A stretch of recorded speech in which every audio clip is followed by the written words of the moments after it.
Assalamualaikum warahmatullahi wabarakatuh. Waalaikumsalam warahmatullahi wabarakatuh.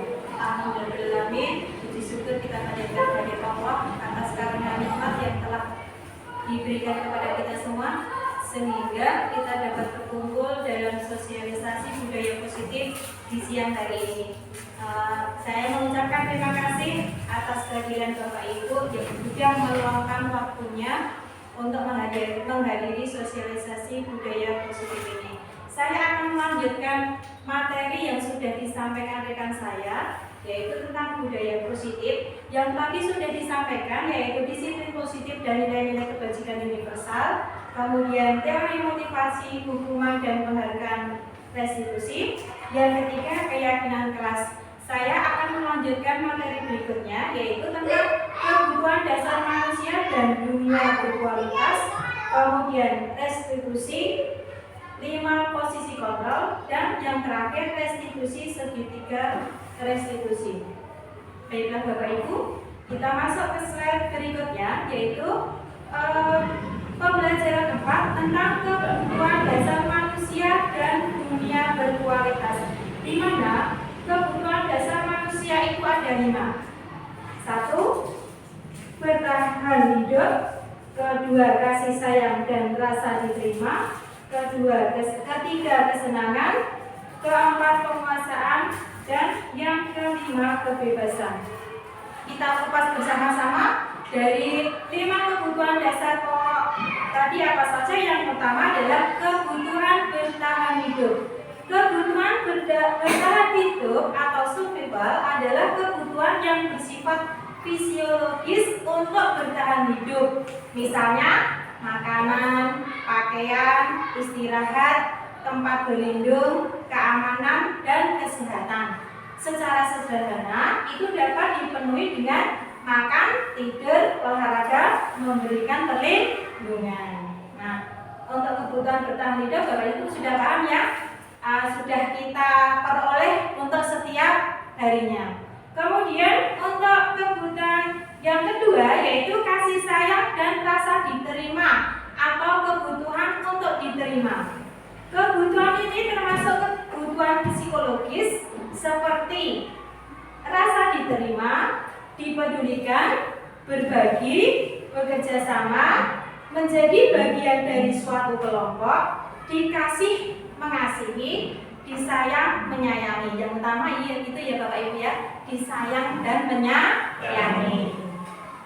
Kebutuhan akan hubungan dan koneksi sosial, kebutuhan untuk berhubung dengan orang lain, teman, keluarga, pasangan, rekan kerja, kelompok, dan bahkan dengan binatang peliharaan.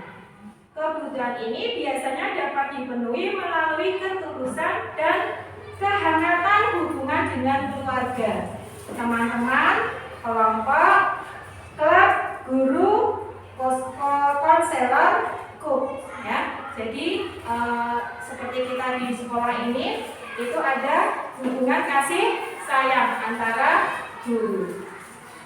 Kemudian untuk yang ketiga yaitu kekuasaan dan penguasaan. Kebutuhan pengakuan atas kemampuan. Kebutuhan ini berhubungan dengan kekuatan seseorang untuk mencapai sesuatu, menjadi kompeten, menjadi terampil, memimpin, berprestasi, diakui, dan didengar. Kebutuhan ini meliputi harga diri, keinginan untuk dianggap, dan meninggalkan pengaruh. Kebutuhan ini dapat dipenuhi melalui kegiatan-kegiatan seperti proyek, hobi, tugas sekolah yang menantang, kontekstual, relevan, dan belajar. Kemudian untuk kebutuhan yang keempat yaitu kekuasaan atau kebutuhan akan pilihan. Kebutuhan untuk bebas adalah tadi kebutuhan kebebasan ya. Kebutuhan untuk bebas adalah kebutuhan untuk mandiri, otonom, memiliki pilihan, mengembangkan daya lenturnya, dan mampu mengendalikan arahnya sendiri. Kebutuhan ini terkait dengan kebebasan untuk memilih dan membuat pilihan. kebutuhan bergerak, mencoba-coba, mengeksplorasi hal baru dan menarik. Kemudian pemenuhan kebutuhan ini dapat dilakukan dengan menyediakan variasi waktu senggang, memberikan ruang untuk jadi diri sendiri yang merdeka serta liburan. Kemudian kebutuhan yang kelima yaitu kebutuhan kesenangan. Nah, pasti semua orang juga kan membutuhkan kebutuhan kesenangan atau kebutuhan untuk merasa senang. Kebutuhan akan kesenangan adalah kebutuhan untuk mencari kesenangan, humor, bermain, bersenang-senang, bergembira, antusiasme, dan tertawa. Belajar menghubungkan kebutuhan ini dengan belajar. Menurutnya, dengan bermain kita sekaligus mempelajari banyak keterampilan hidup yang penting. Biasanya kebutuhan ini juga dapat dipenuhi dengan menyediakan tantangan, kemudian gurauan dan pembelajaran yang bermakna. Kemudian kita masuk ke pembelajaran 5, yaitu 5 posisi kontrol. Ya, sebagai guru itu kita memiliki ada 5 posisi kontrol ya. Nanti Bapak Ibu guru bisa bercermin pada diri Bapak Ibu sendiri-sendiri ya. Di situ bisa kita lihat ya, ada yang merah di slide itu, ada penghukum, ada pembuat rasa bersalah, kemudian teman, ada pemantau, dan ada manajer. Penghukum biasanya guru berbuat, menghardik, menunjuk-nunjuk, menyakiti, dan menyindir. Ya. Kemudian untuk berbuat rasa salah, guru berbuat mengatakan seharusnya bla bla bla bla. Ibu kecewa. Ibu kecewa kita lanjutkan apa dengan kata apa. Seperti itu. Kemudian untuk teman itu biasanya itu berceramah, kemudian membuat alasan-alasan. Ya. Sedangkan pemantau itu menghitung dan mengukur. Sedangkan untuk manajer yaitu mengajukan pertanyaan. Kemudian yang berikutnya, penghukum berikutnya, guru mengatakan kalau kamu tidak melakukannya, awas ya, rasakan. Nah, itu kayak menghukum, ya. Kemudian untuk membuat rasa bersalah, kamu sudah tahu kalau apa yang kamu lakukan itu ini ya, bisa diambil sendiri Bapak Ibu. Kemudian untuk teman, ayolah, nah, ada kata-kata halus ya, ayolah lakukan demi ibu, misalkan seperti itu. Nah, kemudian kalau pemantau, untuk pemantau itu apa peraturannya, seperti itu menanyakan itu.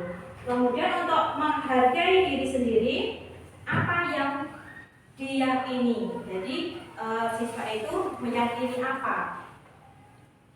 Kemudian untuk penghukum berikutnya, hasil dari penghukum itu nanti akibatnya kalau kita itu menjadi posisi kontrol menghukum, itu hasilnya biasanya siswa itu lebih memberontak, kemudian menyalahkan orang lain, bisa-bisa berbohong. Jadi untuk menutupi kesalahannya, siswa itu berbohong. Kemudian untuk membuat rasa bersalah, hasilnya nanti menyembunyikan, kemudian menyangkal, bisa juga untuk berbohong. Sedangkan teman itu nanti bisa ketergantungan, siswa itu ketergantungan. Kemudian untuk pemantau itu menyesuaikan diri. Sedangkan untuk posisi manajer yaitu menguatkan pribadi siswa. Kemudian kaitannya dengan dunia luar atau dunia berkualitas, untuk menghukum, murid meletakkan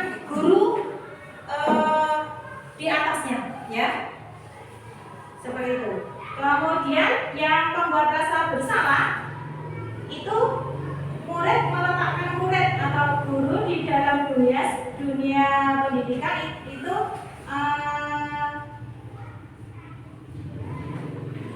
sebagai orang yang ini membuat rasa bersalah. Jadi siswa itu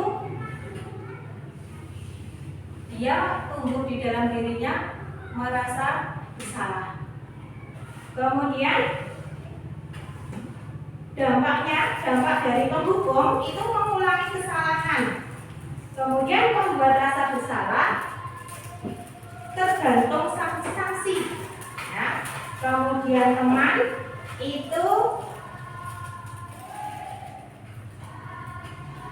merasa rendah diri, ya, jadi lemah. Kemudian untuk pemantau itu tidak mandiri. Sedangkan untuk manajer itu siswa itu dapat mengevaluasi diri dan bisa menemukan cara untuk mengatasi permasalahan yang dialami. Coba Bapak Ibu lihat slide berikutnya, ya. Saya minta Bu Puji nanti 5 kontrol tadi siapa yang mengatakan? Apakah penghukum atau pembuat rasa bersalah, atau teman, atau pemantau, atau sebagai manajer? Yang pertama, kalau mengucapkan saya kecewa sekali dengan kamu, apa Bu? Membuat orang merasa bersalah. Membuat orang merasa bersalah. Oke. Kemudian Pak Irha, dari 5 kontrol tadi, kalau ada ucapan kamu tidak pernah benar melakukannya ini, Merasa bersalah. merasa bersalah. Oke, kemudian Bu Ika, ayolah lakukan demi ibu sebagai kontrol sebagai teman. Kemudian Gisel, apakah kamu mau mendapatkan stiker bintang hari ini? Pemantau. Oke, Duri, bagaimana kamu bisa menyelesaikan masalah ini? Sebagai manajer. Jadi menanyakan bagaimana kamu bisa menyelesaikan masalah ini. Kemudian Welser, kamu selalu yang paling terakhir. Penghukum. Coba kita lihat jawabannya di slide berikutnya. Ya Pak, untuk yang pertama tadi, saya kecewa sekali dengan kamu. Benar ya, membuat orang merasa bersalah. Kemudian yang kedua, kamu tidak pernah benar melakukannya. Penghukum. Kemudian ayolah lakukan demi ibu itu sebagai teman. Ya, tadi jawabannya betul. Apakah kamu mau mendapatkan stiker bintang hari ini? Sebagai pemantau. Nah, tadi jawabannya Busur betul ya. Kemudian pernyataan berikutnya, bagaimana kamu bisa menyelesaikan masalah ini? Nah, itu kan kita menanyakan kepada siswa, berarti kontrol kita adalah sebagai manajer. Kemudian kamu selalu yang paling terakhir. Berarti kan dia mengatakan seolah-olah menghakimi ya. Nah, berarti 5 kontrolnya adalah sebagai penghukum. Nah, bergerak antara ya, ada peraturan, kemudian pemantau, konsekuensi atau hadiah, kemudian di sisi berikutnya ada nilai-nilai manajer dan memperbaikannya. Menurut Bapak Ibu, dari 5 posisi kontrol tadi itu yang harusnya kita terapkan ini apa Bapak Ibu? Posisi manajer. Nah, posisi sebagai manajer, ya. Nah, jangan sampai kita menghukumi siswa kita. Nah, seperti itu, ya. Lanjut pembelajaran 6, yaitu segitiga restitusi. Ya, segitiga restitusi itu ada 3 tahap penyelesaian. Yang pertama, menstabilkan identitas. Di mana dalam menstabilkan identitas itu, setiap pasti merasa pernah melakukan kesalahan. Kamu bukan satu-satunya yang pernah melakukan ini. Kemudian sedangkan validasi kebutuhan itu bisa bertanya, adakah cara yang lebih efektif untuk mendapatkan apa yang kamu butuhkan? Bisa juga dengan kalimat, kamu tentu punya alasan mengapa melakukan itu.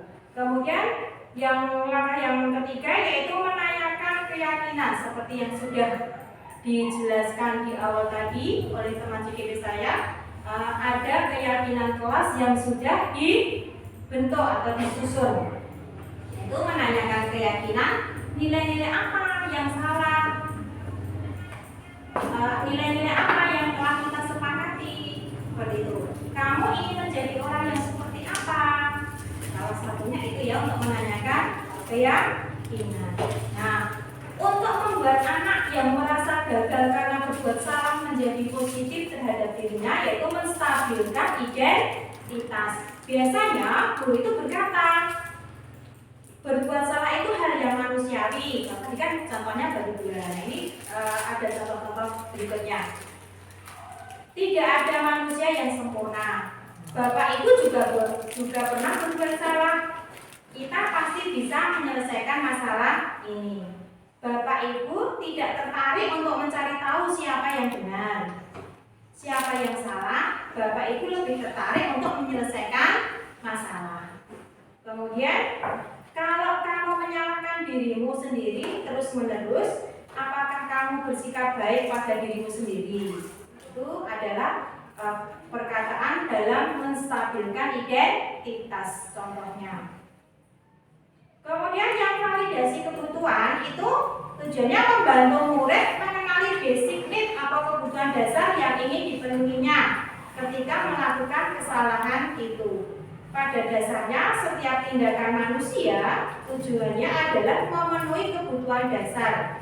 Apakah itu kekuasaan, kebebasan, kasih sayang, dan rasa diterima, kesenangan, atau bertahan hidup. Nah, biasanya dalam validasi kebutuhan ini, contoh kalimat yang diucapkan guru, ini beberapa contoh ya.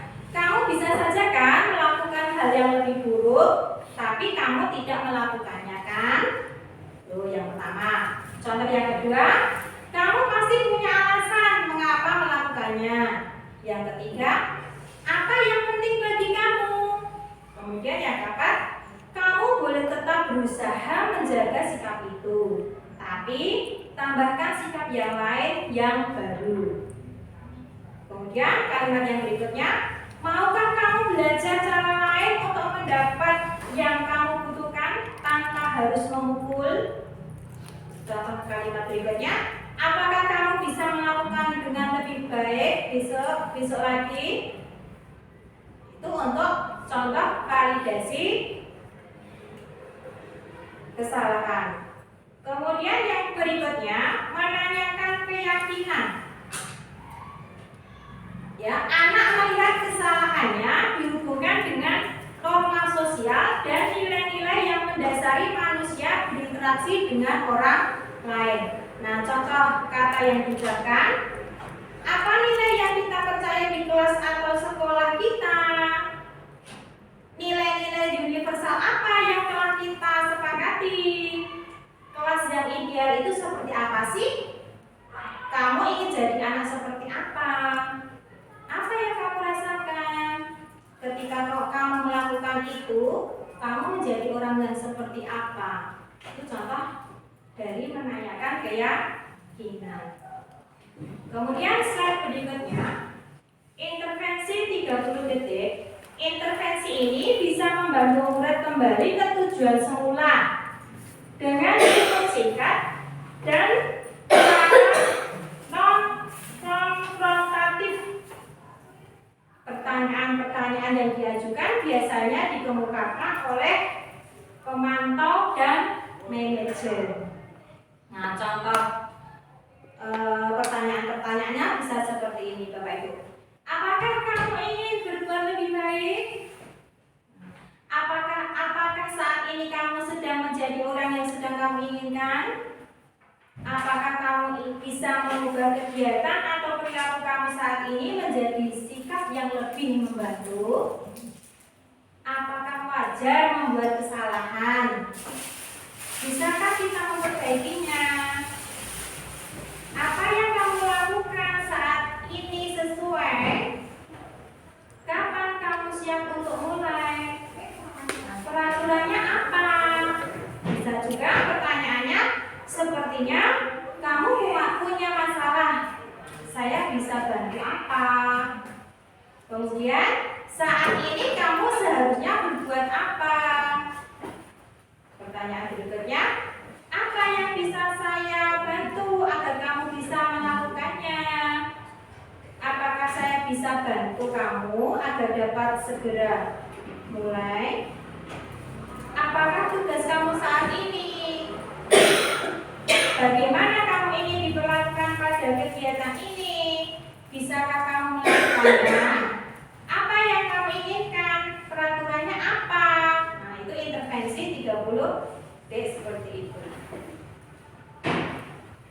Nah, coba Bapak Ibu kita refleksi sebentar dari apa yang sudah saya sampaikan tadi. Yang pertama, hal baru apa yang mengubah paradigma Bapak Ibu saat yang Bapak Ibu peroleh dari materi yang sudah disampaikan dari awal, dari teman saya tadi sudah menyampaikan dari pembelajaran 1 sampai pembelajaran 6 yang saya sampaikan tadi. Iya, silakan Bu. Baik, hal baru yang mengubah paradigma saya yang pertama adalah dulu saya itu sebagai seorang guru, saya sering sekali berada pada posisi sebagai penghukum dan pembuat rasa bersalah. Tetapi dengan mendapatkan materi ini baru saja bahwa ternyata ada 5 posisi kontrol seorang guru dan di sana ada ciri-ciri dari masing-masing posisi itu. Saya menyadari bahwa ternyata pada posisi penghukum itu ternyata tidak tepat, karena pada posisi penghukum itu tidak bisa membuat anak menyadari kesalahannya. Mungkin yang ada malah anak bisa jadi membenci kita. Jadi dari materi yang saya disampaikan merubah bahwa seharusnya nanti saya bisa merubah posisi saya yang sebagai penghukum untuk dirubah menjadi manajer. Andai kata belum bisa sampai pada tingkatan manajer, minimal nanti bisa pada tingkatan pemantau. Iya, bagus. Terima kasih Bu. Nah, sepertinya Bapak Ibu, jadi 5 kontrol posisi guru itu yang paling tepat adalah sebagai manajer. Nah, untuk kedepannya, mari kita berusaha untuk menerapkan kontrol kita sebagai manajer terhadap siswa-siswi kita. Kemudian refleksi yang kedua, perasaan apa yang muncul selama mengikuti sesi ini tadi? Khususnya mengenai makna disiplin dan motivasi intrinsik. Coba Pak Budi, bagaimana perasaannya Pak Budi? Pak perasaannya senang dan bangga. Ya, adakah Bapak Ibu yang menghadiri sosialisasi ini merasa sedih? Tidak. Tidak. Terima kasih. Adakah yang tertekan? Tidak. Alhamdulillah. Terima kasih Bapak Ibu. Kemudian untuk yang ketiga, refleksi yang ketiga, peran Among seperti apakah yang telah Bapak Ibu lakukan selama mengikuti modul ini? Perannya Pak, apa jangan pasif ora Pak? Iya.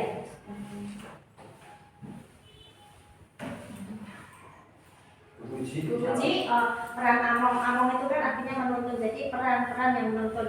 Jadi dalam modul ini peran Among yang sudah dilakukan mungkin berdiskusi dengan teman, kira-kira oh ini jawabannya seperti ini, harusnya seperti ini. Mungkin seperti menuntun ke arah untuk mencari jawaban yang lebih tepat ketika tadi ada beberapa pertanyaan. Oh iya, terima kasih. Sepertinya Bapak itu ya. Kemudian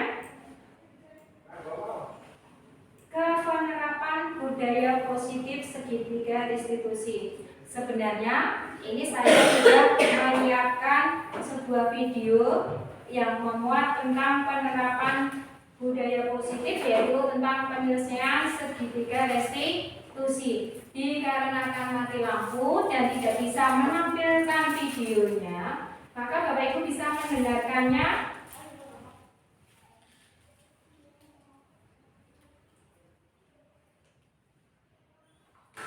Bisa dilihat ya Bapak Ibu ya, di situ ya, di slide-nya Bapak Ibu. Coba di salah satu bisa dinyalakan dengan suara keras.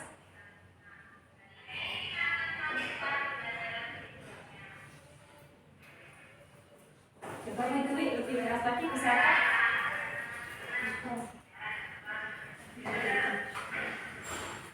Di situ ada langkah-langkah segitiga restitusi. Yang pertama yaitu menstabilkan identitas. Ya, disaksikan dulu.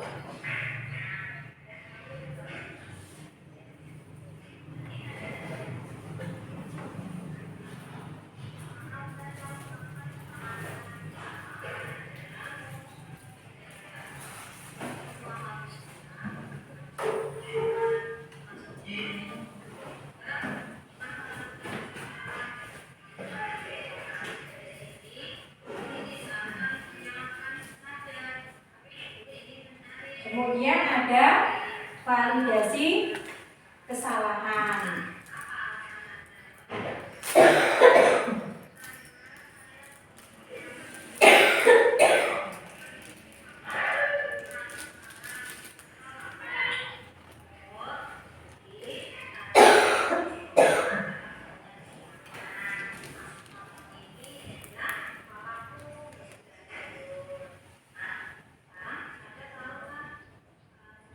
Kemudian yang ketiga menanyakan keyakinan. Itu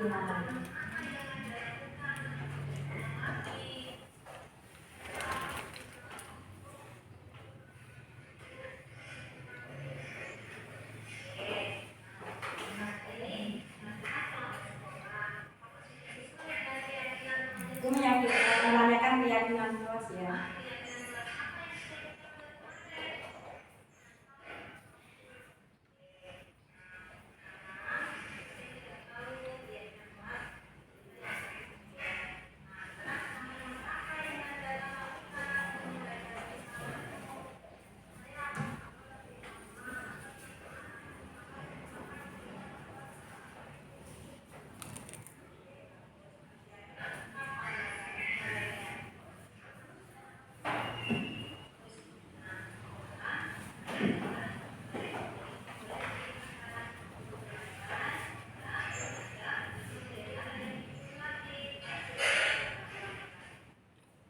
Itu tadi ya Bapak Ibu, contoh penerapan segitiga restitusi dalam mengatasi permasalahan di dalam kelas kita. Tadi contohnya adalah siswa terlambat datang ke sekolah. Biasanya siswa itu tidak datang terlambat, tapi kok dia akhir-akhirnya terlambat. Itu ada apa? Kita cari permasalahannya apa.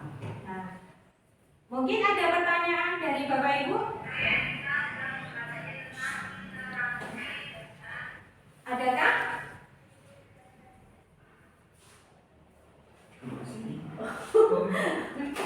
Oh, tidak ada ya? Tanya dulu. Oh ya. Tadi kan materi yang disampaikan adalah tentang apa itu? Yang terakhir tentang segitiga restitusi. Nah, pertanyaannya adalah dalam melaksanakan restitusi dengan anak, kira-kira tipsnya bagaimana agar anak itu bisa menyadari bahwa dia itu melakukan kesalahan. Begitu. Ya, baiklah, terima kasih atas pertanyaannya. Nah, tips atau trik yang kita lakukan agar anak itu menyadari kesalahannya, kita melakukan pendekatan dulu kepada anak itu, ya. Jangan serta-merta kita menyalahkan ke anak itu, ya, tidak. Tapi kita dekati dulu. Nah, ya, di samping itu sebelumnya kita juga harus mengecek dulu apakah anak itu benar-benar melakukan kesalahan apa enggak. Kan kita bisa tanya kepada teman-temannya terlebih dahulu. Nah, kemudian kalau memang benar-benar anak itu melakukan kesalahan, kita panggil secara tersendiri, ya. Jadi jangan kita di depan temannya itu jangan, ya, jangan sampai nanti bisa mengedonkan anak itu, ya. Kita dekati anak itu, kemudian kita tanya baik-baik dengan menerapkan tadi, ya, segitiga restitusi tadi. Seperti itu Bu Ji, ya. Terima kasih buat kesempatannya. Iya. Ada lagi pertanyaan? Tidak ada ya Bapak Ibu ya? Nah, saya yakin Bapak Ibu sudah paham semua. Nah, mungkin sosialisasi budaya positif untuk hari ini yang disampaikan oleh Bu Sri Puji Rahayu dan saya akhiri sekian. Semoga dari sosialisasi budaya positif ini ada manfaat dan bisa diterapkan di sekolah kita, membawa kebaikan untuk sekolah kita. Mohon maaf atas kekurangan selama menyampaikan materi budaya positif ini. Saya akhiri. Wassalamualaikum warahmatullahi wabarakatuh. Waalaikumsalam warahmatullahi wabarakatuh. Sudah? Anak-anak, hari ini kita akan menyusun keyakinan kelas di kelas kita. Sudah siap kan anak? Sudah. Nah, Bu Guru akan membagikan stiker. Silakan kalian membuat keyakinan apa menurut kalian dan sesuai dengan kelas kita, ya. Sudah.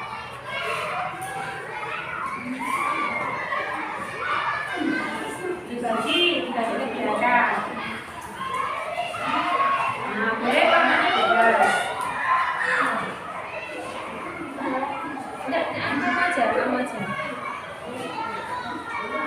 Ya, silakan ditulis keyakinan anak-anak apa? Ya. Menurut kalian apa? Silakan ditulis dulu.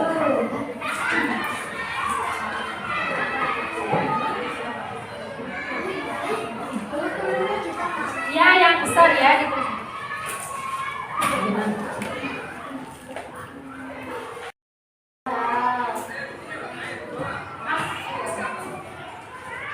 Sudah selesai. Yang sudah silakan ditempel di depan. Keyakinan kelas kalian. Iya. Ayo silakan di sini.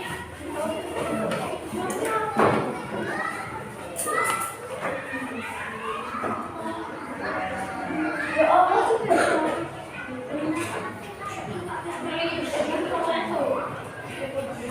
Kembali kan lucu.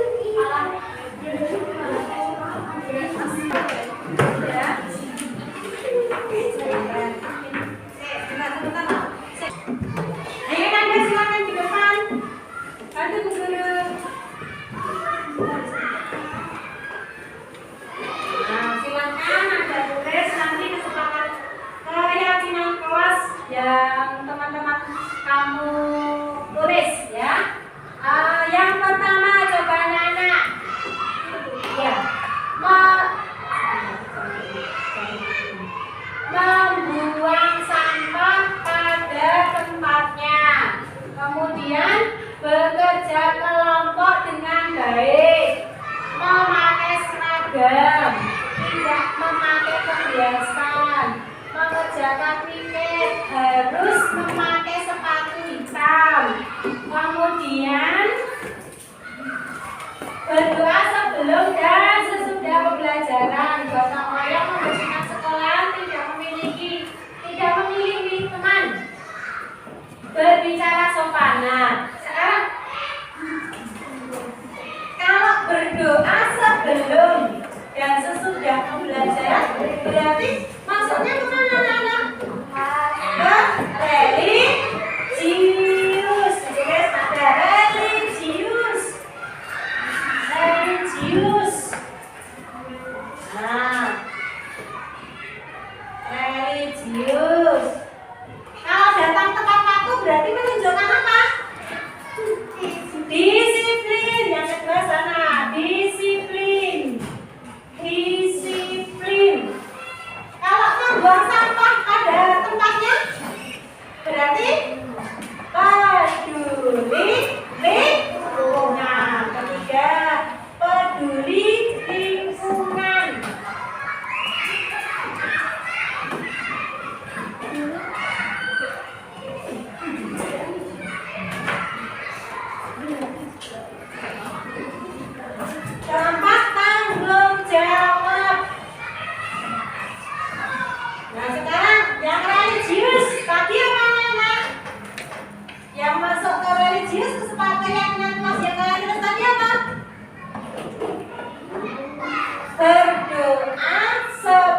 sebelum dan sesudah pembelajaran. Di sini, Mbak. Ada berdoa sebelum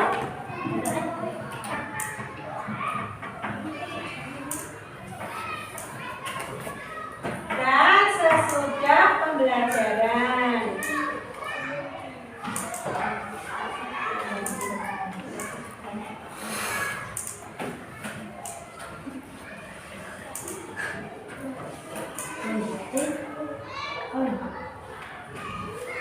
Kita pilih ya.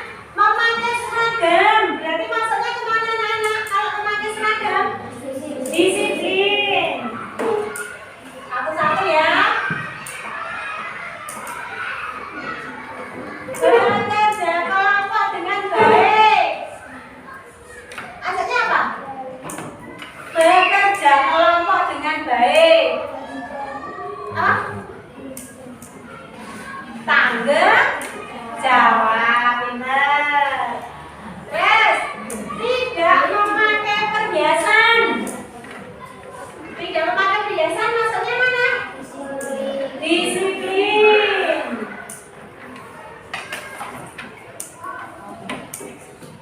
Tidak memakai perhiasan. Mengerjakan tiket. Peduli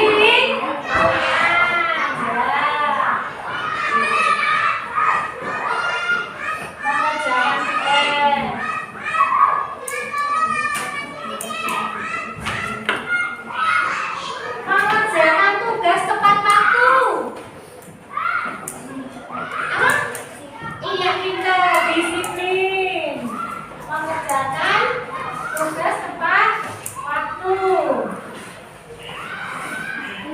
Membuang sampah pada tempatnya.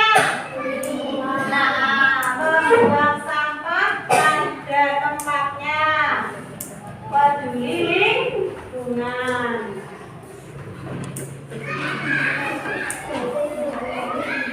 Melaksanakan sholat berjamaah. Melaksanakan sholat berjamaah. Religius. Melaksanakan sholat berjamaah.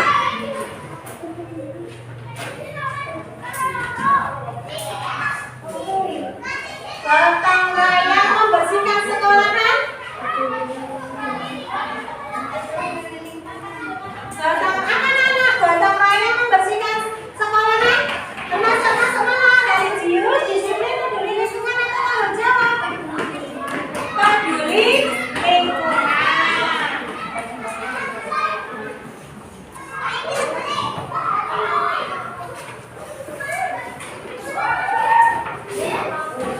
Membaca juz salam saat awal pembelajaran. Apa? Religius.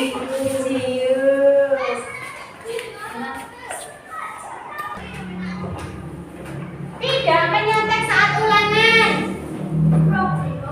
Apa Nana? Tanggung jawab. Jadi kalau mengerjakan ulangan sendiri-sendiri, tanggung jawabnya sendiri-sendiri. Kemudian mengikuti upacara dengan hikmat.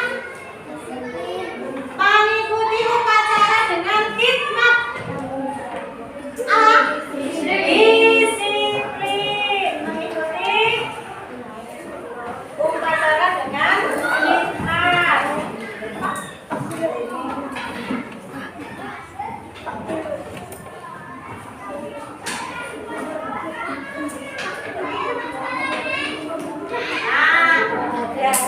Ini tadi sudah kalian tulis dari keyakinan kelas kita ya. Yang pertama religius.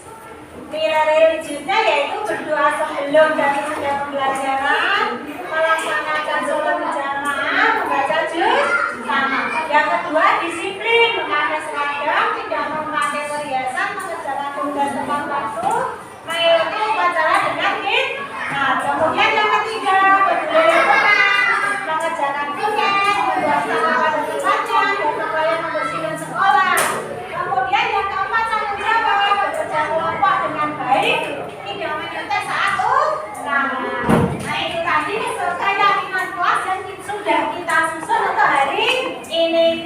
ya, semoga keyakinan kelas kita bisa kita laksanakan dengan baik. Baiklah